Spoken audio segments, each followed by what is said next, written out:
오늘 우리가 함께 은혜 받을 하나님 말씀은 열왕기상 18장 30절 말씀부터 40절 말씀입니다. 엘리야가 모든 백성을 향하여 이르되 내게로 가까이 오라. 백성이 다 그에게 가까이 가매 그가 무너진 여호와의 제단을 수축하되 야곱의 아들들의 지파의 수요를 따라 엘리야가 돌 12개를 취하니 이 야곱은 옛적에 여호와의 말씀이 임하여 이르시기를 내 이름을 이스라엘이라 하리라 하신 자더라. 그가 여호와의 이름을 의지하여 그 돌로 제단을 쌓고 제단을 돌아가며 곡식 종자 두세 알을 둘 만한 도랑을 만들고 또 나무를 버리고 송아지의 각을 떠서 나무 위에 놓고 이르되 통 넷에 물을 채워다가 번제물과 나무 위에 부으라 하고 또 이르되 다시 그리하라 하여 다시 그리하니 또 이르되 세 번째로 그리하라 하여 세 번째로 그리하니 물이 제단으로 두루 흐르고 도랑에도 물이 가득 찼더라. 저녁 소재 드릴 때에 이르러 선지자 엘리야가 나와서 말하되 아브라함과 이삭과 이스라엘의 하나님 여호와여 주께서 이스라엘 중에서 하나님이신 것과 내가 주의 종인 것과 내가 주의 말씀대로 이 모든 일을 행하신 것을 오늘 알게 하옵소서. 여호와여 내게 응답하옵소서. 내게 응답하옵소서. 이 백성에게 주 여호와는 하나님이신 것과 주는 그들의 마음을 되돌이키심을 알게 하옵소서. 아멘. 이에 여호와의 불이 내려서 번제물과 나무와 돌과 흙을 태우고 또 도랑에 물을 핥은지라. 모든 백성이 보고 엎드려 말하되 여호와 그는 하나님이시로다. 여호와 그는 하나님이시로다 하니 엘리야가 그들에게 이르되 바알의 선지자를 잡되 그들 중 하나도 도망하지 못하게 하라 하매 곧 잡은지라. 엘리야가 그들을 기럇 시내로 내려가다가 거기서 죽이니라. 아멘. 이스라엘 백성들에게서 하나님의 말씀이 떠나고 기도가 중단되니까 이스라엘 백성들의 신앙에 변질이 왔습니다. 그리고 그들은 방향 감각을 잃어버리고 목적이 어디인지를 찾지 못합니다. 그러다 보니까 수단이 목적이 되기도 하고 목적이 되어야 될 것이 수단이 되어지는 혼탁한 방황의 시간을 갖게 됩니다. 그래서 그들이 하나님을 섬겨야 되는지 또 바알을 섬겨야 되는지 이 둘 사이에서 혼란이 찾아왔어요. 그때 당시에 왕과 왕비가 바알을 섬기고 수많은 정치 유력자들이 바알의 제자가 되고 바알의 선지자가 되다 보니까 백성들은 그냥 바알을 섬겨도 되는 줄로 생각을 하고 그들이 바알을 섬기게 됩니다. 그래서 하나님께서는 이스라엘 백성에게 3년 6개월 동안 비를 내리지 않았습니다. 말이 그렇지 3년 6개월 동안 비가 안 왔다고 생각을 해보세요. 어떤 상황이 될지. 백성들은 고통 가운데 너무너무 힘들게 지내고 있었어요. 이때 하나님의 종 엘리야가 창자가 끊어질 듯한 비통한 심정으로 하나님 앞에 기도를 하게 됩니다. 한번 볼까요? 18장 21절입니다. 엘리야가 모든 백성에게 가까이 나아가 이르되 너희가 어느 때까지 둘 사이에서 머뭇하려느냐. 여호와가 만일 하나님이면 그를 따르고 바알이 만일 하나님이면 그를 따를지니라 하니 백성이 말 한마디도 대답하지 아니하는지라. 아멘. 이때 당시에 이스라엘의 왕은 아합이었는데 아합은 무능한 왕이었습니다. 왕비 이세벨은 사치가 굉장히 심했어요. 그러다 보니까 자신의 사치를 채우기 위해 백성들을 착취하고 또 남편의 권력을 사유화해서 백성들을 괴롭게 했습니다. 백성들이 점점 힘들고 어려운 것을 이용해서 더 바알을 섬기는 일에 집중하도록 바알 신앙을 전파를 하게 됩니다. 엘리야는 갈멜산에 백성들을 모아놓고 다시 한번 하나님께 부흥을 달라고 기도하게 되는데요. 그러면 부흥이 뭐냐? 부흥은 쇠락되었던 것이 다시 일어나는 것을 부흥이라고 합니다. 쇠퇴되었던 거, 침체되었던 거, 이런 것들이 회복되는 거, 다시 일어나는 거, 이것이 부흥입니다. 부흥을 보통 교회에서만 사용하는 걸로 생각을 하시는데, 그냥 교회가 사람들이 많아지는 거, 뭐 심령 부흥 이런 것만 많이 생각하시는데 그렇지 않습니다. 부흥이라는 단어는 여러 곳에서 다 사용할 수 있는데, 국가 부흥이라고 해요. 국가 부흥. 고구려가 나단 연합군에 의해서 패하게 되잖아요. 나라를 잃어버립니다. 그럴 때 고구려 유민들이 모아가지고 국가 부흥, 고구려를 재건하자, 이런 것이 바로 국가 부흥입니다. 백제도 멸망할 때 백제 유민들이 모여가지고 백제를 다시 건설하자, 이렇게 움직이는 것이 바로 국가 부흥입니다. 기독교 부흥, 크리스천 리바이벌, 그런데 이것은 기독교가 다시 부흥된다. 이것은 삶의 회복을 위해서 예배가 회복되고 기도가 회복되고 이런 것들을 우리는 기독교 부흥이라고 그럽니다.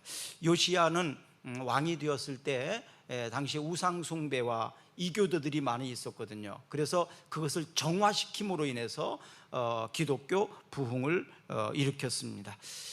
영과 육이 쇠락되어 있다면 심령 부흥이 일어나야 되고, 또 육체가 병마에 시달린다거나 육체가 눌려 있다면 역시 부흥이 일어나야 됩니다.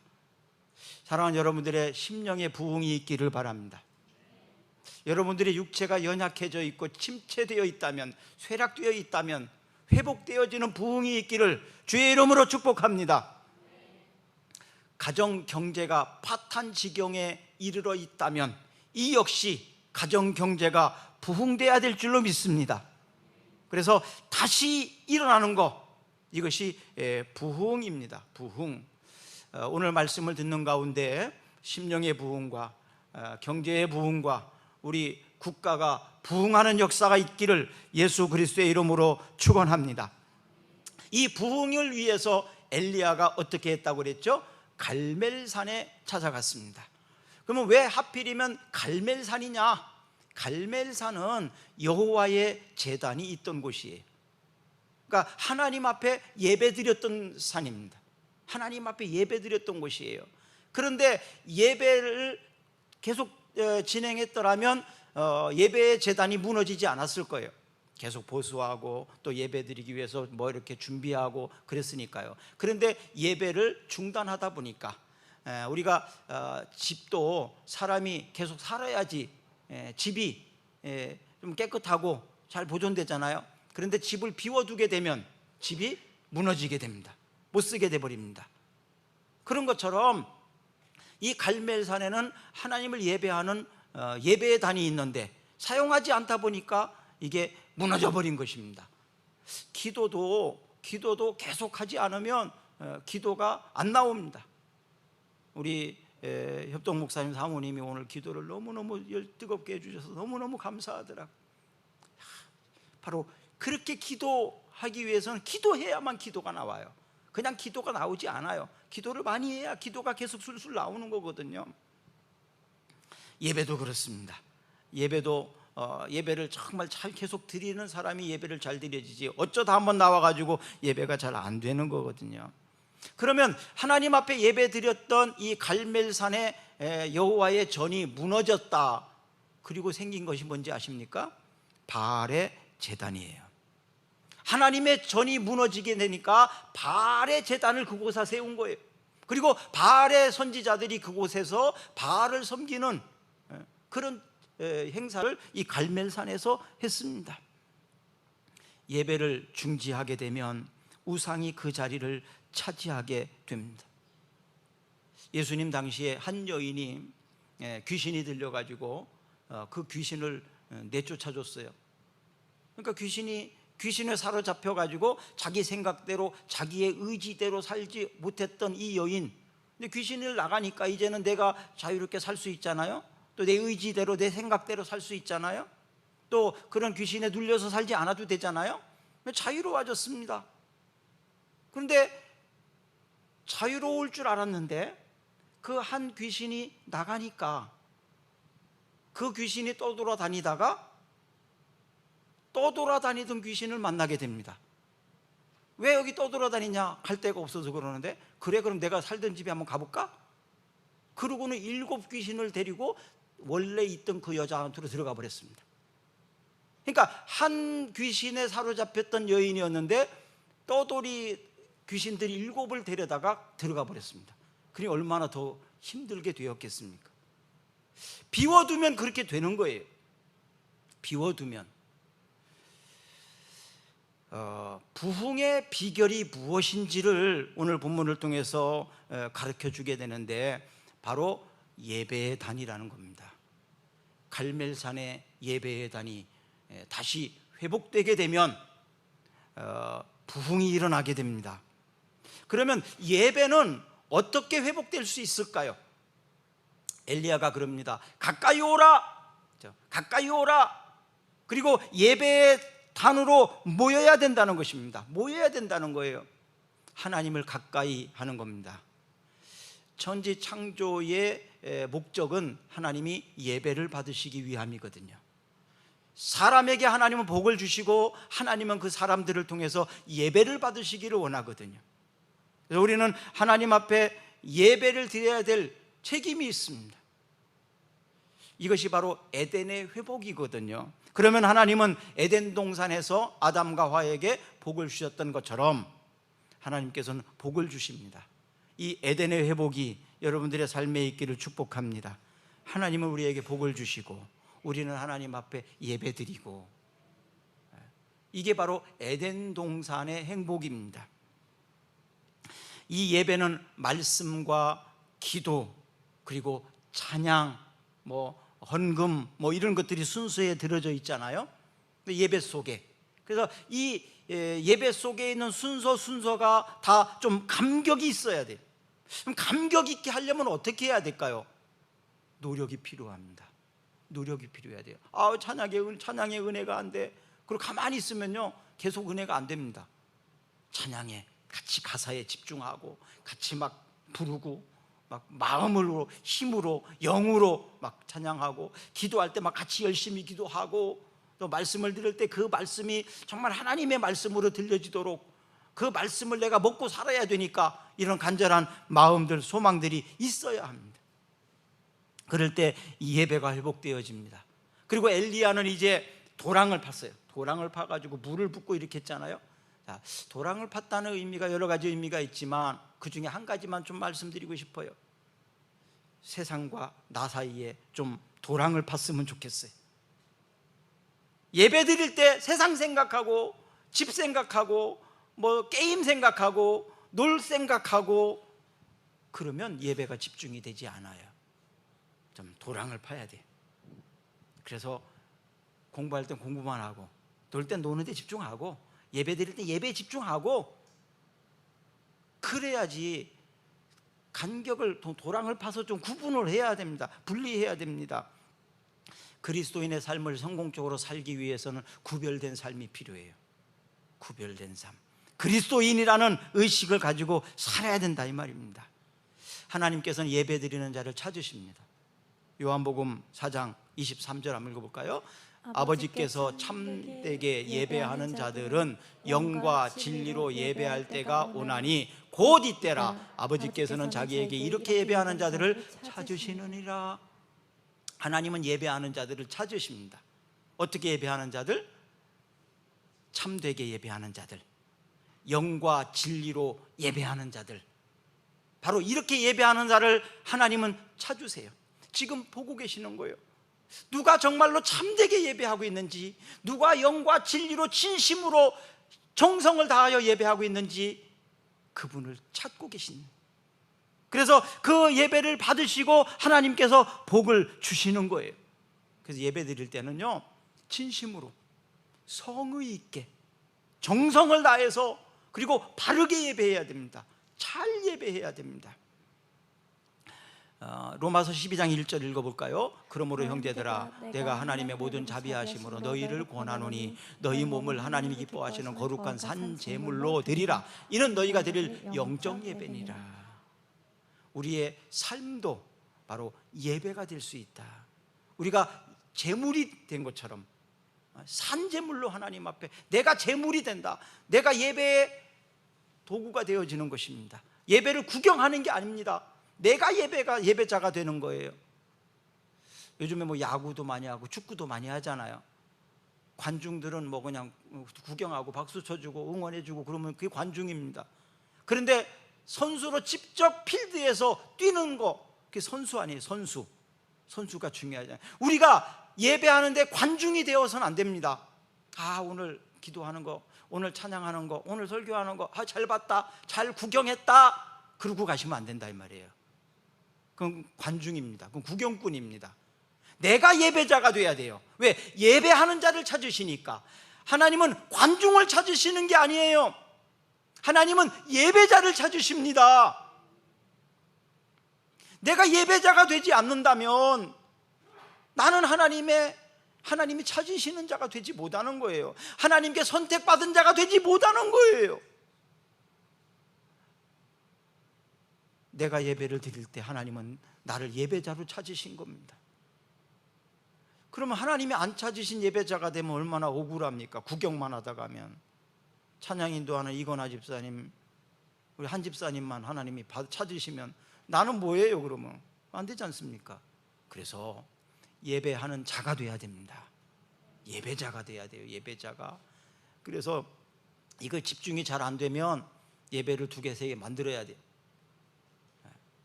안내하는 사람도 예배자가 돼야 되고, 방송실에 있는 사람도 예배자가 돼야 돼요. 예배자가 돼야 돼요.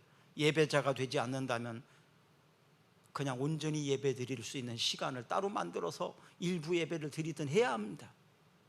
왜? 하나님은 예배자를 찾으시는 것이지 예배를 돕는 자를 찾는 게 아니에요. 하나님은 예배자를 찾으시는 거지 예배를 구경하는 구경꾼을 찾으시는 것이 아니다 이 말이에요. 사랑하는 여러분, 우리 자가 하나님이 찾으시는 예배자가 되십시다. 그래서 예배하기 위해서는 하나님께 가까이 가셔야 돼요. 가까이 나아가라. 아무 데서나 뭐 하나님 계시니까 뭐 드리면 안 되나요? 아니요. 하나님께 가까이 가셔야 됩니다. 그래서 우리는 예배를 드리기 위해서 예배당으로 보이잖아요. 예배당, 하나님 예배 드리는 장소로 정해놨으니까요. 전도서 5장 1절 읽어볼까요? 너는 하나님의 집에 들어갈 때에 내 발을 삼갈지어다. 가까이 하여 말씀을 듣는 것이 우매한 자들이 제물을 드리는 것보다 나으니 그들은 악을 행하면서도 깨닫지 못함이니라. 하나님 앞에 가까이 가서, 말씀 앞에 가까이 가서 예배를 드려야 되는데, 제물 드리는 것보다 직접 나가서 하나님 앞에 예배 드리는 게 중요합니다. 야고보서 4장 8절 읽어볼까요? 하나님을 가까이 하라. 그리하면 너희를 가까이 하시리라. 죄인들아, 손을 깨끗이 하라. 두 마음을 품은 자들아, 마음을 정결하게 하라. 2가지 마음을 갖지 말고 마음을 집중해라. 다른 생각하지 말란 얘기예요. 한 마음으로 진심으로 정직하게 예배를 드릴 때 하나님이 받으십니다. 다윗이 왕으로 살 때 궁궐에서 살았잖아요. 그럼 왕이고 궁궐에서 사는 게 얼마나 좋겠습니까? 그럼에도 불구하고 다윗은 이렇게 고백합니다. 내가 성전 문지기로 사는 것이 더 좋다. 성전 문지기로 사는 것이 왕으로 살고 궁궐에서 사는 것보다 훨씬 행복하다, 그런 얘기예요. 시편 84편 10절 읽어볼까요? 주의 궁정에서의 한 날이 다른 곳에서의 천날보다 나은즉 악인의 장막에 사는 것보다 내 하나님의 성전 문지기로 사는 것이 좋사오니. 궁궐에서 왕으로 사는 것보다 성전 문지기로 사는 것이 더 나는 좋고 더 행복하다라고 고백을 합니다. 사무엘은 성전에 있다가 하나님의 음성을 들었어요.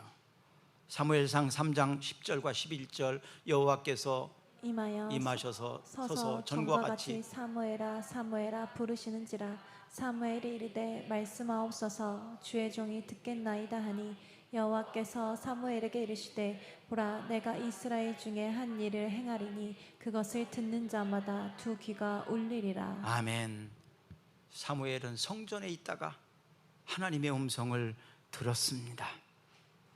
선지자 안나라는 여인이 있어요. 이 여인은 평생 동안 성전에서 기도하며 살았던 사람인데 성전에 나오는 백성들을 위해서 나라와 민족을 위해서 평생 동안 기도를 쉬지 않았던 여인이 바로 안나 여 선지자였습니다. 그런데 하나님께서는 그 여인에게 말씀하셨어요. 너가 죽기 전에 메시아를 보내겠다. 너는 그 메시아를 만나게 될 거다. 그러니까 그날이 언제일지 모르니까 끊임없이 성전에서 매일매일 기도하며 살았어요. 그러다가 예수님을 만나는 축복을 받게 됩니다. 누가복음 2장 36절에서 38절입니다. 읽어봅니다. 또 아셀지파 비누엘의 딸 안나라는 선지자가 있어 나이가 매우 많았더라. 그가 결혼한 후 7해 동안 남편과 함께 살다가 과부가 되고 84세가 되었더라. 이 사람이 성전을 떠나지 아니하고 주야로 금식하며 기도함으로 섬기더니 마침 이 때에 나와서 하나님께 감사하고 예루살렘의 속량을 바라는 모든 사람에게 그에게 대하여 말하니라. 이 여인이 인간적으로 보면 좀 힘들고 어려운 사람이었지만 성전을 떠나지 아니하고 기도할 때 메시아를 만나는 그 축복을 받게 됩니다. 아모스 8장 11절을 읽어볼까요? 주 여호와의 말씀이니라. 보라 날이 이를지라 내가 기근을 땅에 보내리니 양식이 없어 주림이 아니며 물이 없어 가람이 아니요 여호와의 말씀을 듣지 못한 기갈이라. 네, 진짜로 중요한 것은 말씀을 듣지 못했기 때문이라고. 그러면 그 말씀을 어디에서 들었습니까? 성전에서 들었어요. 사랑하는 여러분, 그 약속의 말씀을 성전에서 듣기를 바랍니다. 우리 꿈사랑교회 재단이 그 말씀을 듣는 재단이 되기를 바랍니다. 꿈은 이루어진다는 말을 하죠. 꿈은 이루어진다. 그래서 무슨 마음? 꺾이지 않는 마음. 그러면 세상 사람들이 그런 얘기를 해요. 꿈은 이루어진다. 꺾이지 않는 마음. 근데 그 누가 보장합니까? 꿈은 이루어진다고 누가 보장합니까? 모르죠. 꺾이지 않는 마음 가지고 있으면 다 됩니까? 누가 보장합니까? 보장이 안 돼 있는 거예요, 사실은. 그래도 꿈을 계속 가지고 꺾이지 않는 마음과 계속 도전하라, 그런 의미죠. 그런데 성경은 이렇게 말합니다. 우리에게 주신 약속의 말씀은 반드시 이루어진다. 그 누가 보장합니까? 하나님이 보장해 주십니다. 세상에서 우리가 이루어달라고 하는 꿈은 아무도 보장 못해요. 그러나 성경 말씀은 하나님이 보장하시는 말씀이니까, 하나님이 보장하시니까 반드시 이루어지게 되지요. 히브리서 4장 12절 읽어볼까요? 하나님의 말씀은 살아있고 활력이 있어 좌우의 날선 어떤 검보다 예리하며 혼과 영과 및 관절과 골수를 찔러 쪼개기까지 하며 또 마음의 생각과 뜻을 판단하나니. 네. 하나님의 말씀은 어땠다고요? 살아있다. 활력이 있다. 하나님의 말씀은 살아있는 말씀이다, 이 말이에요. 우리가 좋은 교훈들이나 격언들이나 위인전들이나 이런 책들을 통해서 교훈을 많이 받잖아요. 근데 그 교훈들은 이미 과거에 그 사람이 했던 말이에요. 그냥 글이에요. 그런데 성경은 살아있는 하나님의 말씀이라는 거예요. 현재도 적용이 되고 미래에도 적용이 되고 그대로 되어진다, 이 말이에요. 살아있는 말씀. 그래서 하나님의 약속의 말씀은 살아있습니다. 실력 없는 교사, 실력 없는 선생님, 재력이 없는 사업가, 사람을 모르는 정치인들, 그 사람을 누가 믿고 누가 신뢰하고 따르겠습니까? 영성이 없는 교회 지도자들, 영성이 없는 목사나 전도사라면 누가 그를 따르고 누가 신뢰하겠습니까? 영적 권세가 없는 무능한 그리스도인, 그런 사람들은 세상에서 무시합니다. 그리고 조롱할 수도 있어요. 그리스도인이라며, 예수 믿는 사람이라며, 그 무능함. 골리앗은 이스라엘 백성의 전쟁에 쳐들어와 가지고 이스라엘 군인들을 다 조롱했지 않습니까? 건방지게 하나님까지도 조롱하다가 다윗을 통해서 그는 죽임을 당하지 않습니까? 영적 권세가 우리에게 필요합니다. 사사기 16장에 보면 삼손은 대단한 능력자였어요. 그런데 그가 하나님의 영이 떠나게 되니까 무능하게 되어버렸습니다. 그래서 그들은 블레셋 사람들에게 잡혀가 가지고 두 눈이 빼임을 당하고 연자맷돌을 메고 방아를 찢는 소처럼 비참한 신세가 됩니다. 하나님의 영이 떠나게 되니까 무능한 자가 되어서 삼손은 아무런 힘을 쓸 수가 없었어요. 그는 후회했습니다. 하나님의 약속, 하나님의 말씀을 잃어버리고 무시했던 것들을 후회했습니다. 그러다가 하나님 앞에 사사기 16장 28절에 보면 기도합니다. 하나님, 다시 한번 내게 능력을 주시옵소서. 다시 한번 하나님 내게 마지막 능력을 주시옵소서.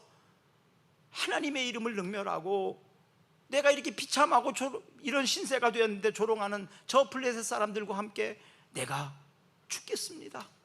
옛날의 그 힘을 다시 한번 주십시오. 옛날의 그 영광을 다시 한번 주시옵소서. 사사기 16장 28절 이하에 보면 그런 기도를 합니다. 그리고는 삼손을 데리고 있는 사람에게 나를 두 기둥 가까이 데려다 달라. 그리고 조롱하고 있는 블레셋 사람들 앞에서 두 기둥을 손에 대고 밀어서 건물을 무너뜨렸습니다. 그래서 거기에 있던 모든 사람들은 다 죽습니다. 어마어마한 힘이 다시 생긴 겁니다. 이런 영적 권세가, 능력이 우리에게 필요합니다. 주여, 실력 없는 교사가 되지 않게 하옵소서. 재력이 없는 사업가가 되지 않게 하옵소서. 사람을 모르는 정치인이 되지 않게 하옵소서. 영성이 없는 교회 지도자가 되지 않도록 주여 저에게 영성을 주시옵소서. 우리는 그런 기도가 필요합니다. 마가복음 9장 23절을 읽어볼까요? 예수께서 이르시되 할 수 있거든이 무슨 말이냐, 믿는 자에게는 능히 하지 못할 일이 없느니라. 이 말씀은 언제 하느냐면 제자들이 귀신 들린 사람을 고쳐주려고 해봤더니 귀신이 안 나가는 거예요. 그러고 있는데 예수님이 오셔가지고 그 귀신을 내어 쫓아 주셨어요. 그러면서 예수님이 제자들에게 하신 말씀입니다. 할 수 있거든이 무슨 말이냐, 믿는 자에게는 능히 하지 못할 일이 없느니라. 그러면서 마가복음 9장 28절과 29절을 또 한번 읽어봅니다. 집에 들어가심에 제자들이 조용히 묻자오되 우리는 어찌하여 능히 그 귀신을 쫓아내지 못하셨나이까. 이르시되 기도 외에는 다른 것으로는 이런 종료가 나갈 수 없느니라 하시니라. 제자들이 조용히 집에 가서 물어봤습니다. 예수님, 왜 우리는 안 됐습니까? 예수님이 믿는 자에게는 능히 하지 못하는 일이 없다라고 말씀하셨는데 왜 우리는 안 됐습니까? 우리도 예수님 믿는데요. 왜 우리는 안 됐습니까? 우리도 하나님을 믿는데요. 왜 나는 안 되었습니까? 그랬더니 예수님이 하시는 말씀이 뭐라고요? 기도 외에는 다른 것으로는 이런 종료가 나갈 수 없느니라. 기도하지 않고는 안 된다는 얘기입니다. 그래서 기도해야 된다는 거예요. 기도보다 앞서지면 안 됩니다. 안 될 때 기도하는 게 아니에요. 기도를 먼저 하는 거예요. 그래야 부끄러움을 당하지 않습니다. 다니엘은 하루에 3번씩 기도하는 것을 사자굴의 위협 앞에서도 멈추지 않았습니다. 엘리야는 간절한 기도는 3년 6개월 동안 비가 오지 않았던 그 비를 내리게 하는 역사가 일어났습니다. 성경에서 능력의 사람, 그러면 대표적으로 엘리야입니다. 능력의 사람의 대표 주자가 누구예요? 엘리야예요. 그러면 이 엘리야의 능력은 어떻게 온 겁니까? 자, 한번 읽어볼까요? 야고보서 5장 17절과 18절. 엘리야가 어떤 사람입니까? 엘리야는 우리와 성정이 같은 사람이로되 그가 비가 오지 않기를 간절히 기도한즉 3년 6개월 동안에 땅에 비가 오지 아니하고 다시 기도하니 하늘이 비를 주고 땅이 열매를 맺었느니라. 엘리야는 우리와 같은 성정이 같은 사람이에요. 엘리야에게 뭐 어떤 엄청난 능력이 있는 게 아닙니다. 우리와 똑같은 성정을 가진 사람이래요. 그런데 그가 기도했더니 비가 안 올 수도 있고 비가 오게 할 수도 있었다는 거예요. 뭐 했더니? 기도했더니 요즘에 읽었던 에레미야, 눈물의 선지자라고 말합니다. 에레미야는 어떻게 기도했냐 하면 눈물이 시내를 흐르도록 하는 기도인데, 그런데 원어를 보면요 눈물이 아니고 눈이에요. 그냥 눈으로 돼 있어요. 눈물이 아니더라고요. 그럼 이게 무슨 의미입니까? 왜 우리가 간절히 바라고 너무너무 사모할 때 뭐라 해요? 눈이 빠지도록 그러잖아요. 그렇죠? 눈이 빠지도록이란 말을 씁니다. 눈물이 빠지도록, 눈이 빠지도록. 그러니까 눈이 빠지도록 하는 그 간절한 기도. 무엇 때문에 이 에레미야가 그렇게 눈이 빠지도록 기도했는지 아십니까? 백성들의 고통뿐만 아니고 내 잘못으로 인하여, 내가 잘못한 것 때문에 내 자녀들이, 다음 세대 사람들이 고통당하는 그걸 보면서 도저히 견딜 수가 없어서 그렇게 기도했던 겁니다. 다음 세대를 위해서 여러분 무엇을 하고 계십니까? 다음 세대를 위한다고 하는데 도대체 뭘 위한다는 거예요? 뭘 한다는 거예요? 저는 옛날에는 우리 자녀들에게, 다음 세대에게 빚은 남기지 말자, 다음 세대를 가난을 대물림하지 말자, 이 생각을 많이 했어요. 그래서 공부 애들 가르쳐야 되겠다, 계몽시켜야 되겠다, 그런 일들을 많이 했는데, 그런데 여러분, 다음 세대에게 내가 잘못하고 조상들이 지은 죄, 값 때문에 내 후손이, 다음 세대가 고통을 당한다면 그거 물려주지 말아야 되지 않겠습니까? 내 잘못 때문에 내 자녀가 어려움 당하지 않게 해야 되지 않겠습니까? 이게 다음 세대를 위하는 겁니다. 에레미야는 그것 때문에 기도한 거예요. 우리 때문에, 내 잘못 때문에, 우리 조상들의 잘못 때문에 하나님이 우리 후손들에게 징계를 내리시고 벌을 받게 한다면 안 되지 않습니까? 다음 세대를 위해서 고통이, 심판이 되물림되지 않도록 내 대에서 죄를 해결합시다. 그리고 자손들에게 고통을 물려주지 맙시다. 빚도 물려주지 말기를 바랍니다. 에레미야는 그래서 탄식하며 기도하는 겁니다. 에레미야 33장 3절을 보시면 너는 내게 부르짖으라 내가 내게 응답하겠고 내가 알지 못하고 크고 비밀한 일을 내게 보이리라. 우리 기도하겠습니다. 예배가 회복되면, 기도하면 부흥을 주신다고 약속하셨습니다. 사랑하는 여러분, 여러분들의 심령이, 여러분들의 육체가, 여러분들의 가정 경제가, 우리나라 국가가 부흥되기를 원합니다. 하나님, 그래서 하나님 앞에 나옵니다. 예배를 하나님 드립니다. 기도하겠습니다. 부흥을 다시 한번 주시옵소서. 구하라 주실 것이요, 찾으라 찾을 것이요, 문을 두드리라 그리하면 열릴 것이라고 말씀하셨습니다. 이 시간 기도하는 사랑하는 자녀들을 회복시켜 주시고 다시 한번 부흥을 주시옵소서. 예수님 이름으로 기도합니다.